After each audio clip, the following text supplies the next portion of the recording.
The Apple Watch is Apple's first venture into the wearables market. It's been 8 months since the device was launched, but how has it evolved, and should you be thinking about buying one?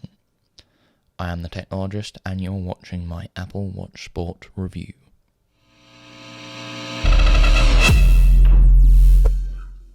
The Apple Watch that I've been using for the last couple of months is the Gold Sport Edition. I will come back to the other variations later. The colour itself seems to vary between bronze and gold depending on the lighting around you, but overall is a good contrast to the blue strap that it comes with. The rubber strap itself is relatively soft and very comfortable to wear. It seems not to capture sweat, which is great for a product aimed at use in sports. The watch has 5 main features: notifications and glances, Siri, fitness tracking, Apple Pay, and the ability to tell the time. Notifications are the star feature of the Apple Watch.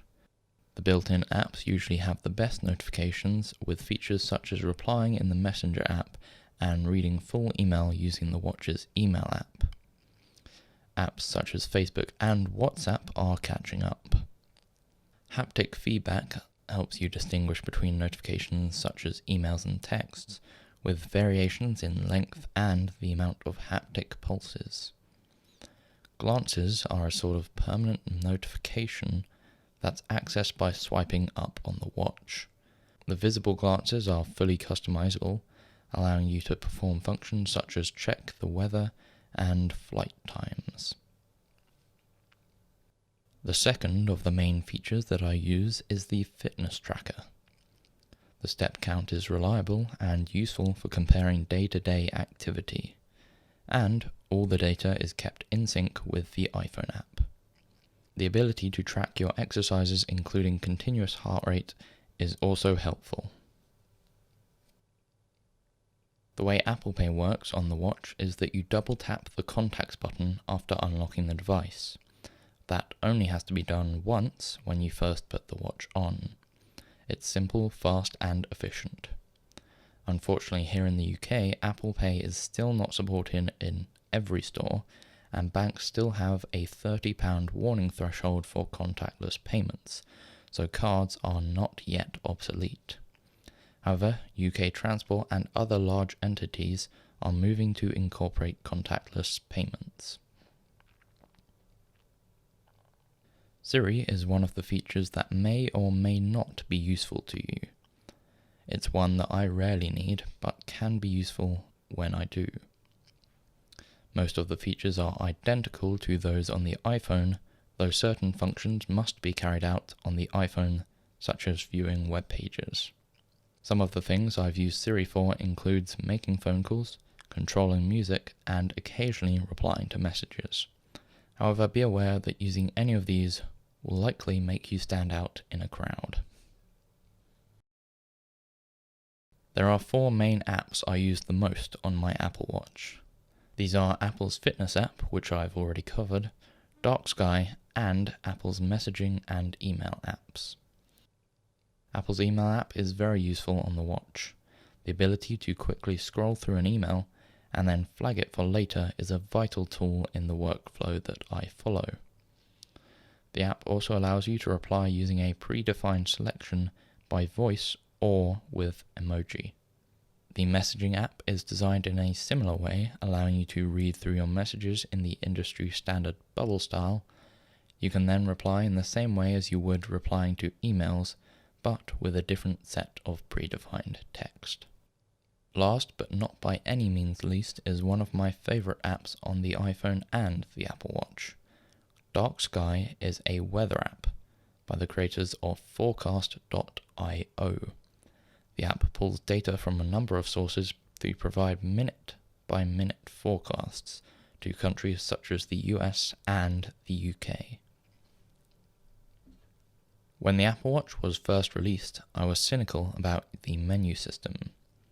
The idea of using a cloud of buttons on such a small touchscreen seemed like it would be awkward to use.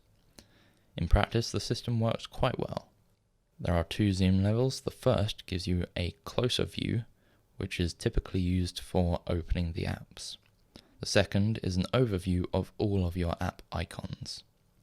The trouble I find myself having is pressing on the wrong icon, as they can be fiddly in such a small space. I have noticed that lag spikes are common when scrolling, but more when using touch than using the scroll wheel. I don't know if this is a hardware or software based problem, but hopefully it can be resolved in future updates. Overall, the device performs better than Android Wear, with the UI almost never having performance issues. The Apple Watch comes in two sizes, 38 or 42 millimeters, and three models, all priced differently depending on what the body and screen are made out of. The lowest price watch is the Apple Watch Sport, which comes in silver, black, gold, and rose gold, starting at a price of £299. The device is made from anodized aircraft-grade aluminium and has ION-X glass to better absorb shock. The next device is just called the Apple Watch.